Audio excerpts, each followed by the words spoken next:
فاسألوا أهل الذكر إن كنتم لا تعلمون۔ ناظرین، ہمارا آج کا اگلا سوال ڈاکٹر ناصر رحیم یار خان سے اپنا سوال کرتے ہیں، اور انہوں نے اپنا سوال ایک آڈیو کی صورت میں ریکارڈنگ کر کے آڈیو بھیجی ہے، تو آئیے ان کی آڈیو سنتے ہیں۔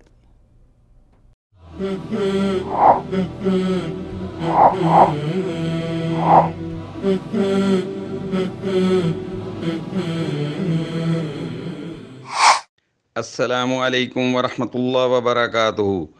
مجھے الشیخ حافظ جنید صاحب سے ایک سوال کرنا ہے۔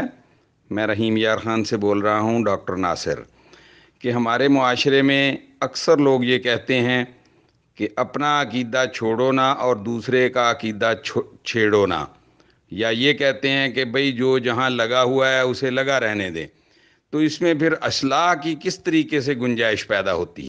جی شیخ صاحب، آپ نے یہ آڈیو سنی، تو اس آڈیو کے بارے میں آپ کیا کہتے ہیں؟ دیکھیں، اختلاف ہو جانا یہ کوئی بڑی بات نہیں ہے۔ اختلاف نبی کریم صلی اللہ علیہ وسلم کے زمانے سے، یعنی صحابہ کرام کے زمانے سے ہی چلتا آ رہا ہے۔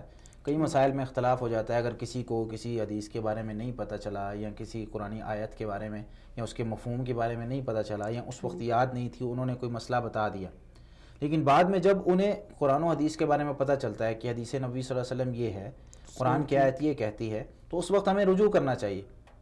اختلاف اس امت میں ہوں گے۔ نبی کریم صلی اللہ علیہ وسلم نے ارشاد فرمایا، سنن ابو داود میں 4067 نمبر روایت ہے، جس میں انہو من یعش منکم بعدی فسیرى اختلافا کثیرا، کہ جو میرے بعد تم میں سے کچھ عرصہ زندہ رہا، یعنی زیادہ وقت کے لیے، تو وہ دیکھے گا کہ اختلاف ہوں گے، اور بہت زیادہ اختلاف ہوں گے۔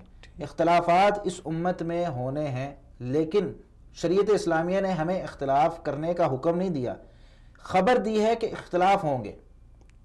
یہ بتایا ہے کہ جس طریقے سے ایک اور روایت میں ہے نا کہ رسول اللہ صلی اللہ علیہ وسلم نے یہ ارشاد فرمایا کہ اس امت میں یہودی اور عیسائی، ان کی امت میں بھی فرقے بنے تھے، اس امت میں بھی فرقے بنیں گے، جس طرح آپ صلی اللہ علیہ وسلم فرمایا وَتَفْتَرِكُ أُمَّتِي عَلَى 73 مِلَّةً كُلُّهُمْ فِي النَّارِ إِلَّا مِلَّةً وَاحِدَةً، کہ اس امت کے 73 فرقے بنیں گے۔ یہودیوں عیسائیوں کے 71 اور 72 بنے تھے، اور ہماری امت کے 73 فرقے بنیں گے۔ اس امت کے تمام جہنم میں جائیں گے، الا ملۃ واحدہ، ایک فرقہ، ایک ملت وہ جنت میں جائے گی۔ اب صحابہ کرام پریشانی سے پوچھنے لگے، ومن ہی یا رسول اللہ، اے اللہ کے رسول صلی اللہ علیہ وسلم وہ کون سے فرقے ہیں؟ تو آپ صلی اللہ علیہ وسلم فرمایا، ما انا علیہ واصحابی، جس پر میں اور میرے صحابہ کرام ہیں۔ یہ سنن ترمذی میں 2641 نمبر روایت ہے کہ اختلاف ہونے ہیں، 73 فرقے بننے ہیں، مسلمانوں کے درمیان 73 فرقے بننے ہیں، لیکن جنتی کون سا ہے؟ کامیاب کس نے ہونا ہے؟ وہ فرقہ جو نبی کریم صلی اللہ علیہ وسلم کی اطاعت کرتا ہے، نبی کریم صلی اللہ علیہ وسلم کے صحابہ کرام کی بات مانتا ہے، اپنے تعویلات اور اپنے موقف اور اپنے خیالات کو سامنے رکھ کر کہ بھئی یہ حدیث میں نہیں مانتا، یہ قرآن کی آیت میں نہیں مانتا، یا میں تو ایسے سمجھتا ہوں، یا میں اس کو ایسے سمجھا ہوں، ایسے نہیں۔ جو صحابہ کرام نے دین کو سمجھا ہے اس طریقے سے دین سمجھنا ہے۔ آج کوئی کھڑا ہو کر کہے بھئی یہ کام اس طریقے سے کرنا، رمضان کے روزے رمضان میں نہیں رکھنے، شوال میں رکھنے، اور بھئی اللہ رب العالمین نے رمضان میں حکم دیا ہے، نبی کریم صلی اللہ علیہ وسلم نے رمضان میں حکم دیا ہے، صحابہ کرام رمضان میں رکھتے تھے، ہم ایک علیحدہ سے اپنا دین بنا رہے ہیں۔ تو اختلاف ہو جانا، یہ جملہ جو مشہور ہو گیا ہمارے معاشرے میں، جو جہاں لگا ٹھیک لگا، سارے فرقے ٹھیک ہے۔ بھئی کچھ اس طریقے سے مسائل ہوتے ہیں کہ جن میں اختلاف ہو جانا کوئی بڑی بات نہیں ہوتی۔ مثال کے طور پر کوئی شخص اگر ٹوپی پہن کر نماز پڑھتا ہے، کوئی شخص ٹوپی کے بغیر نماز پڑھتا ہے، اب اسلام نے اس مسئلے پر سختی نہیں کی، ہم بھی سختی نہ کریں۔ بھئی ٹھیک ہے، ٹوپی پہن کر آپ نماز پڑھتے ہیں، بہتر بات ہے، افضل ہے، ٹوپی پہننی چاہیے، لیکن اگر کوئی شخص نہیں پڑھتا، اسلام نے کہا ہے کہ اس پر فتوے لگاؤ؟ یہ بات تو نہیں ہے نا اسلام میں، تو ہم اس پر فتوے نہ لگائیں، اس معاملے میں شریعت نے سختی نہیں کی۔ لیکن کوئی شخص شرک کر رہا ہے، اب ہم اسے نہ روکیں، بھئی جو جہاں لگا ہے ٹھیک ہے، ایسا نہیں ہو سکتا۔